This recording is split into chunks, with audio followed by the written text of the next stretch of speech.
화폐의 역사 제6회 로마 화폐사 2편 전쟁은 은화를 만들고 은화는 제국을 만들었다. 안녕하십니까? 정치경제연구소 대안의 연구원 유순경입니다. 지난 시간 로마 화폐사 1편에서 우리는 로마가 청동을 저울에 달아 쓰던 세계에서 출발했음을 살펴보았습니다.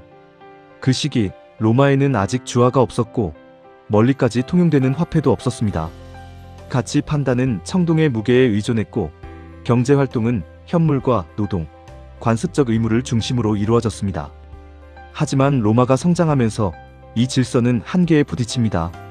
전쟁이 커지고 전선이 멀어지고 속주가 늘어나자 로마는 더 넓은 세계를 운영할 수 있는 새로운 화폐 체계를 필요로 했습니다. 오늘 로마 화폐사 2편에서는 전쟁이 어떻게 은화를 만들었는지, 그리고 은화 경제가 어떻게 공화정을 흔들고 제국으로 이어졌는지 그 과정을 따라가겠습니다. 1. 로마사 간략 정리. 자영농의 공화정에서 군단의 제국으로. 본격적인 화폐 이야기에 들어가기 전에 로마사의 큰 흐름을 연도와 함께 간단히 정리해보겠습니다. 먼저 기원전 753년 로마는 작은 왕정 국가로 출발합니다. 부족 공동체가 하나의 도시국가로 성장하던 시기입니다. 그 뒤 기원전 509년 로마는 왕정을 폐하고 공화정 체제로 전환합니다. 이때부터 귀족과 평민이 권력을 나누는 정치 구조가 자리 잡습니다. 그리고 공화정의 군사력은 자영농 시민군에 기반합니다. 기원전 4세기에서 3세기 로마는 이탈리아 전역을 정복하며 강대국으로 성장합니다. 이 시기 로마 사회의 핵심은 땅을 가진 시민이 군인이 되는 체제였고, 바로 이 구조가 공화정 로마의 힘과 균형을 형성했습니다. 그러나 기원전 264년 이후 상황이 급변합니다. 로마는 시칠리아, 현재의 스페인인 히스파니아, 그리스 세계로 진출하며 지중해 패권을 둘러싼 연속된 전쟁에 휘말리게 됩니다. 특히 포에니 전쟁과 동방 원정은 로마의 군사와 재정 규모를 비약적으로 확대했습니다. 이 전쟁들 속에서 로마는 청동을 쓰던 도시국가에서 은화를 쓰는 제국으로, 그리고 자영농 중심의 공화정에서 군단 중심의 재정으로 천천히 이동하게 됩니다. 기원전 27년 결국 이런 변화의 흐름은 하나로 모여 아우구스투스가 이끄는 제정 로마의 탄생으로 이어집니다. 2. 포에니 전쟁. 청동의 붕괴, 은의 필요성. 기원전 3세기 로마는 지중해 강국과 세 차례의 대전쟁을 치릅니다. 바로 포에니 전쟁입니다. 이 전쟁은 로마의 군사력과 재정 구조를 근본적으로 바꾸었습니다. 1차 전쟁. 청동 화폐 체계의 한계. 로마는 승리했지만 전쟁 비용은 상상을 초월했습니다. 전쟁이 길어지자 로마는 청동 주화의 무게를 처음의 6분의 1로 줄입니다.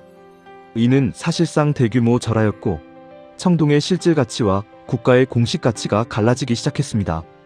이 시점에서 로마는 분명히 깨닫습니다. 청동만으로는 더 넓은 세계의 전쟁을 감당할 수 없다. 2차 전쟁. 은의 확보, 구조적 전환.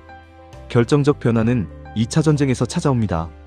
전쟁이 끝난 뒤 로마는 지중해 서부의 거대한 은 생산지를 손에 넣습니다. 이 은은 수십 년 동안 끊임없이 로마로 유입되며 전쟁 재정과 속주 운영, 그리고 지중해 상업을 지탱하는 기반이 됩니다.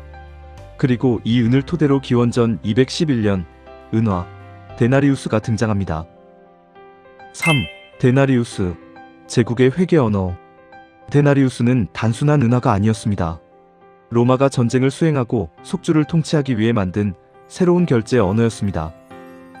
장거리 전선의 필수 도구. 로마의 군대는 점점 더 멀리 이동했습니다. 이탈리아를 넘어 시칠리아, 히스파니아, 그리스 세계까지 확장되면서 급여와 군수품 조달은 청동으로는 불가능해졌습니다. 은화는 가볍고 고가치이며 어디서나 받아들여졌습니다. 로마의 전쟁은 이제 은화를 통해 유지되었습니다. 신뢰 가능한 표준.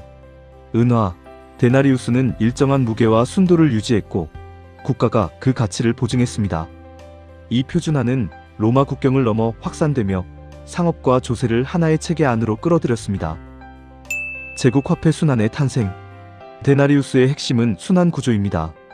로마는 은화를 단순히 찍어내는 것이 아니라 전쟁, 행정, 상업, 조세를 하나의 흐름 안에서 움직이도록 만들었습니다.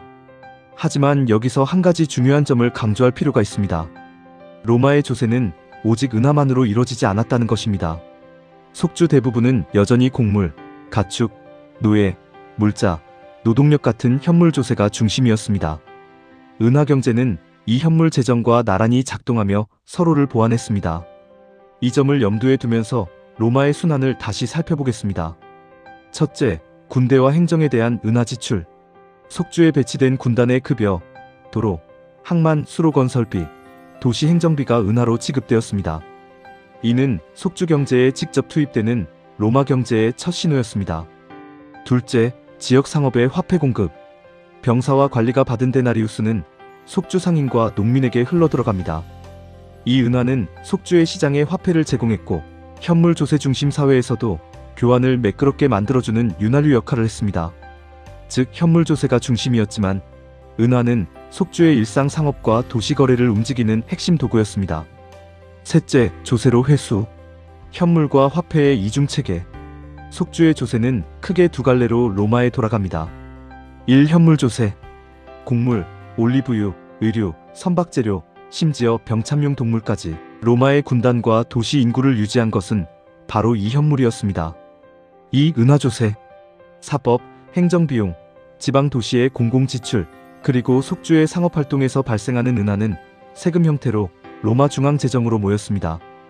이 두 조세 체계는 서로를 대체한 것이 아니라 현물은 물자를, 은하는 서비스를 중심으로 순환을 뒷받침하는 방식으로 결합되어 있었습니다. 넷째, 다시 전쟁과 행정으로 재지출. 회수된 은하는 다시 전선으로 흘러들어가 군단 급여, 공사비, 행정비용으로 사용됩니다. 현물 조세는 그와 동시에 군단의 식량과 장비를 책임집니다.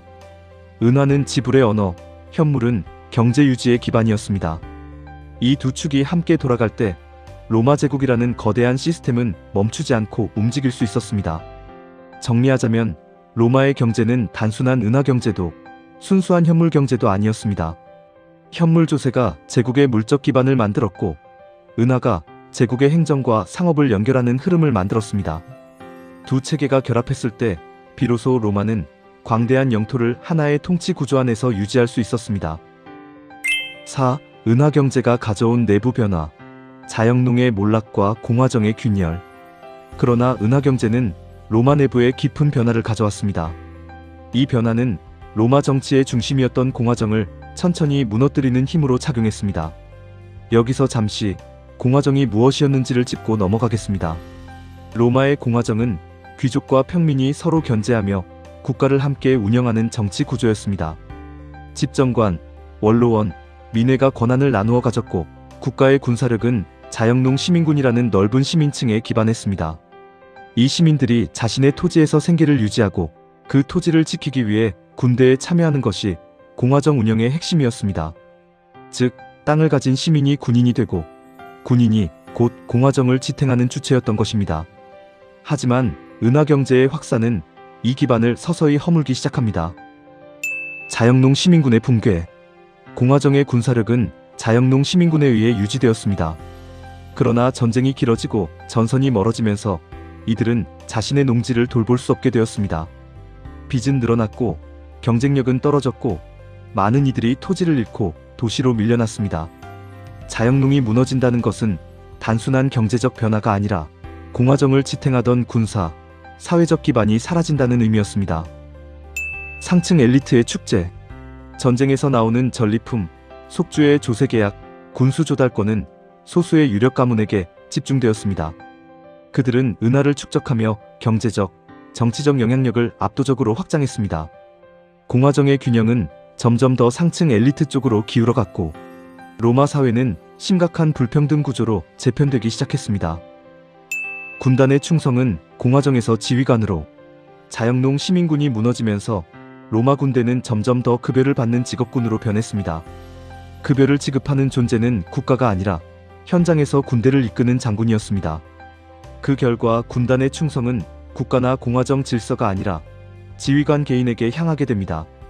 이 변화는 공화정이 흔들리고 제정 로마가 등장할 준비가 이루어지는 첫 단계였습니다. 5. 데나리우스의 국제화, 지중해의 통합. 로마의 은하는 곧 지중해 전역에서 통용되는 국제 결제 수단이 되었습니다. 곡물과 포도주, 금속과 노예, 모든 상품이 데나리우스 단위로 가격이 매겨지고 거래되었습니다. 전쟁, 조세, 상업이 하나의 화폐를 중심으로 움직이며 로마는 군사력뿐 아니라 화폐 순환을 통해 지중해를 통합한 최초의 제국으로 자리 잡습니다. 6. 결론. 전쟁이 은하를 만들고 은하가 제국을 만들었다. 이번 편에서 우리는 다음의 흐름을 보았습니다. 첫째, 전쟁은 로마를 청동에서 은으로 이동시켰습니다. 둘째, 은하 데나리우스는 군사, 조세, 행정을 하나로 묶는 제국의 회계 언어였습니다. 셋째, 은하 경제는 자영농 시민군의 기반을 약화시키고 사회 구조를 바꿨습니다. 넷째, 이 변화는 결국 공화정의 균열과 제정의 탄생으로 이어졌습니다. 전쟁이 은하를 만들었고 은하는 다시 로마를 제국으로 만들었습니다.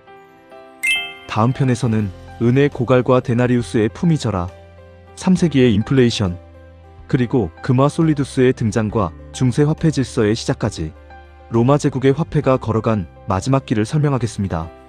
로마 화폐사 3편, 황제의 화폐, 품위 절하, 그리고 제국의 붕괴편에서 다시 뵙겠습니다. 감사합니다.